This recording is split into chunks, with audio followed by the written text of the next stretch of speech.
Hello everyone, welcome to my YouTube channel. This video is about inconsolable crying in infants. I will discuss some important conditions that must be excluded in a crying infant prior to his emergency department discharge. Infants communicate and express discomfort by crying. Excessive crying can be due to a variety of reasons, ranging from hunger, tiredness, or a desire for attention to severe life-threatening illness. Now, by the time parents present to the emergency department with their crying infant, they are often anxious, frustrated, and sleep deprived. These emotions contribute to making evaluation of a non-verbal crying infant very difficult. A thoughtful history and a thorough physical examination are the cornerstone of the diagnosis. Now, what is the normal amount of inconsolable crying in a young infant? Median daily amount of inconsolable crying at 2 weeks of age is 1 hour and 45 minutes. This increases to 2 hours and 45 minutes at 6 weeks of age and decreases to less than an hour by 12 weeks of age. This inconsolable crying usually occurs in evening between 3 p.m. and 11 p.m. Now, infant colic syndrome is considered as an important cause of excessive crying in infants. Classic definition is crying lasting more than 3 hours per day, 3 days per week, and continuing more than 3 weeks in infants less than 3 months of age. In this case, crying is not relieved by normal parental intervention such as feeding, burping, changing diapers, providing a pacifier, or rocking. Baby is healthy and general physical examination is normal.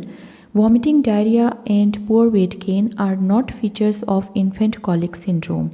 If these are present, then some other diagnosis should be considered. Now, an important condition to exclude is corneal abrasion.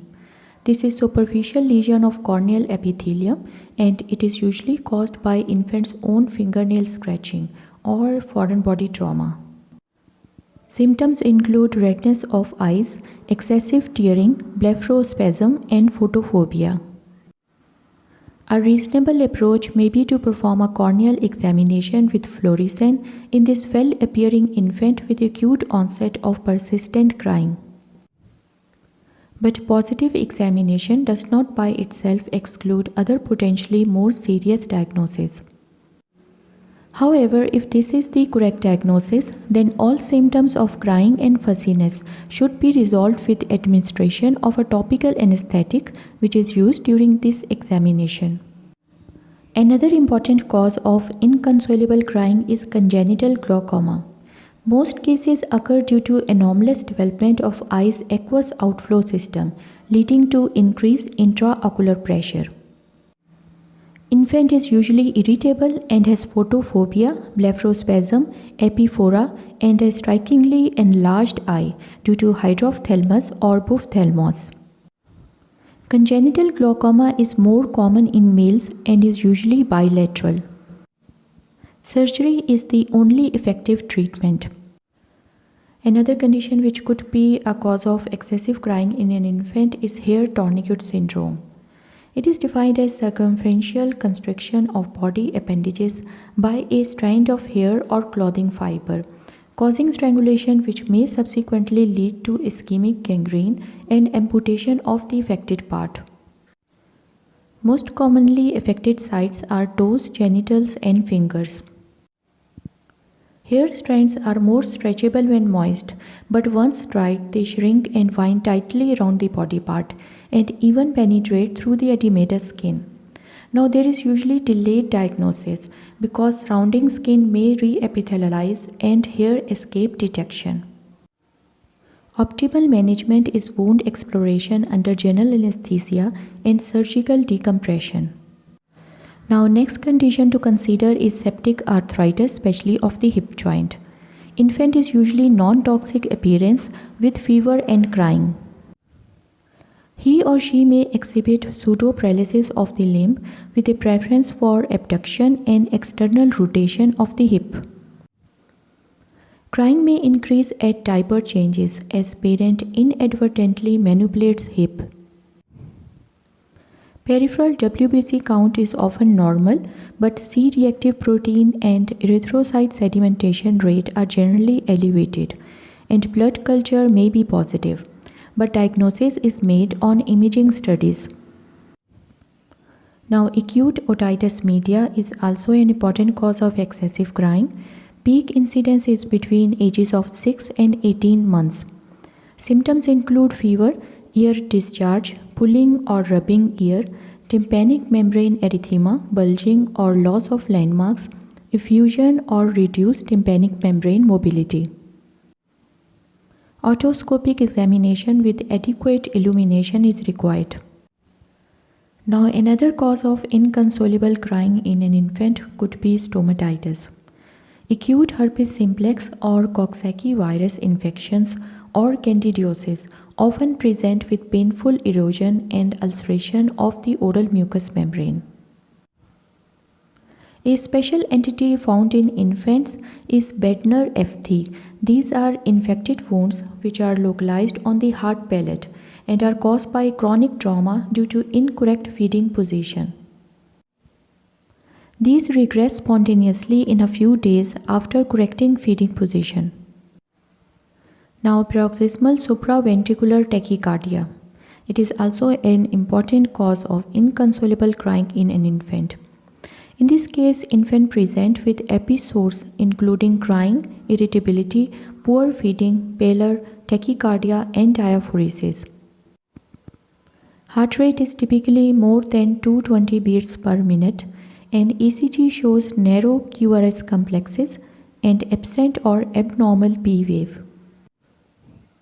If there is history suggestive of paroxysmal tachycardia, remember that in asymptomatic period, a delta wave, which is widened QRS complex with a slurred upstroke, seen on 12-lead ECG, can give you the diagnosis. It is crucial to identify this condition as it causes progressive left ventricular dysfunction, which could lead to heart failure. Now, another condition which could be responsible for excessive crying is esophagitis secondary to gastroesophageal reflux. Now, this gastroesophageal reflux is generally a benign condition in young infants. However, esophagitis is a common problem secondary to this condition. Infants usually present during first few months of life with intractable crying as the chief complaint. There is usually a history of frequent non-forceful, non-bilious regurgitation following feedings. Mothers usually give history that infant may take first few sips of feeding avidly, but then turns away crying in pain. Occasionally, infant exhibit a torticollis-like positioning of the neck, which is commonly known as Sandifer syndrome. Now, intussusception is also an important cause of inconsolable crying in an infant. This is invagination of one portion of bowel into itself. It is characterized by sudden onset of severe intermittent crampy or colicky abdominal pain with drawing up of legs. Infant is usually well between the episodes. In later stages, there may be bilious vomiting, lethargy, hematochezia, current jelly stools, and sausage-shaped abdominal mass. Ultrasound reveals target or donut sign. Next important condition to consider in an excessively crying infant is angina. Cardiac ischemic attacks may be the first thing to be noted by parents when the baby has aortic stenosis, ectopic coronary artery origin, or hypertrophic obstructive cardiomyopathy.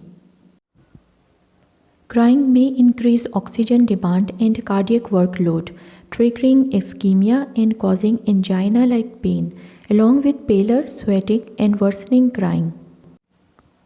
Another important condition to exclude in an excessively crying infant is myocarditis. Myocardial necrosis and interstitial edema with consequent impairment in the contractile function of myocardium leads to inadequate cardiac output that worsen in presence of comorbidities such as fever and anemia. In addition, acute life-threatening arrhythmia may occur. As compensatory mechanisms are depleted, heart failure may occur. Infants are more severely affected because of their limited adaptive possibilities. Common complaints in infants are dyspnea with feeding, vomiting and irritability, usually with a positive history of flu-like symptoms. Physical examination reveals tachypnea, gallop rhythm, tachycardia, hypotension, pallor, delayed peripheral capillary refill, hepatomegaly, and generalized edema. Cardiomegaly on chest X-ray and small voltage ECG are typical findings.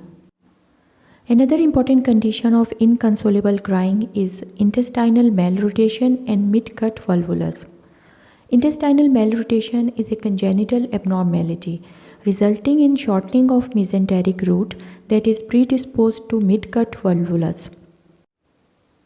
Most common symptoms is bilious vomiting followed by constipation. With intestinal obstruction, periodic fierce attack of inconsolable crying, profuse vomiting, abdominal distension, fever and signs of shock may appear. Ultrasound demonstrate inversion of superior mesenteric artery and vein, duodenal obstruction and thickened bile loops to the right side of the spine.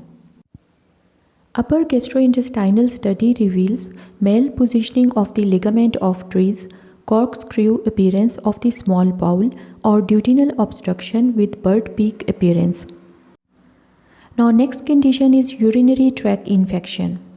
Incessant crying or inconsolable crying may be the main symptom of UTI in some infants. Other symptoms of UTI may include fever or no fever, poor feeding, vomiting, jaundice, malodorous turbid urine, dysuria and frequency.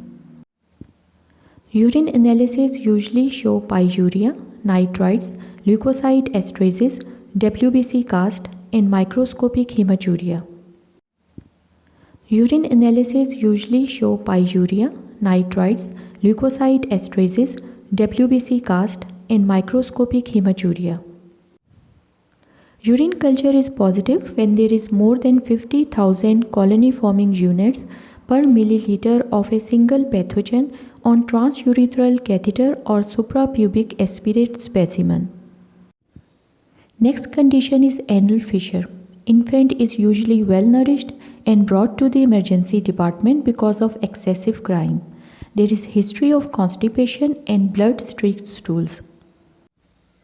Visible linear tear upon gentle lateral retraction of the anal tissue is a significant finding. Now next important condition is meningitis. It has a non-specific clinical presentation. Infants are usually initially examined in the emergency department due to minor variation in behavior noticed by the caregivers. Bacterial meningitis is a medical emergency requiring prompt recognition and urgent antibacterial therapy. Early signs and symptoms are subtle. Positive meningitic signs are usually late findings associated with a poor outcome.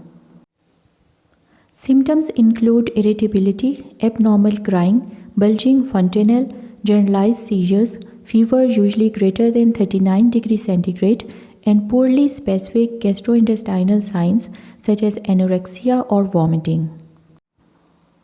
Severe sepsis with tachycardia, cold or mottled limbs, skin hemorrhages, and shock suggest meningococcal disease. Now performing lumbar puncture to collect cerebrospinal fluid is necessary to confirm the diagnosis of meningitis. Now another important condition which could cause inconsolable crying in an infant is testicular torsion. It is a surgical emergency. Acute onset of intractable crying is due to testicular pain. Scrotum is usually erythematous and testis is swollen and tender. Testicular torsion is a sudden rotation of testis around its axis. This results in blocked venous drainage, reduced arterial perfusion, and hemorrhagic infarction of the parenchyma. Diagnosis needs to be made rapidly since testicular ischemia may lead to infertility later in life. Now, hypoxemia, especially due to bronchiolitis or pneumonia, are also important causes of inconsolable crying in infant. Symptoms include cough, fever, wheezing, tachypnea, retractions, nasal flaring, poor feeding, or cyanosis. Auscultatory findings and imaging consistent with bronchiolitis and pneumonia are important in making the diagnosis. Next condition is congenital hyperthyroidism. Excessive crying with poor weight gain and sweating is a typical presentation of hyperthyroidism in early infancy, with or without goiter, and before the development of exophthalmos. Infant botulism is also an important cause. Poor feeding, weak suck, hypotonia, and constipation are the common findings. However, weak cry is often what the parent first notice. They report that baby has been crying or whimpering all the day and describe it as a pathetic cry. On examination, vital signs may be normal and baby is alert, non-toxic, staring at you. Thanks for watching this video. Please like, share, comment and subscribe to my YouTube channel.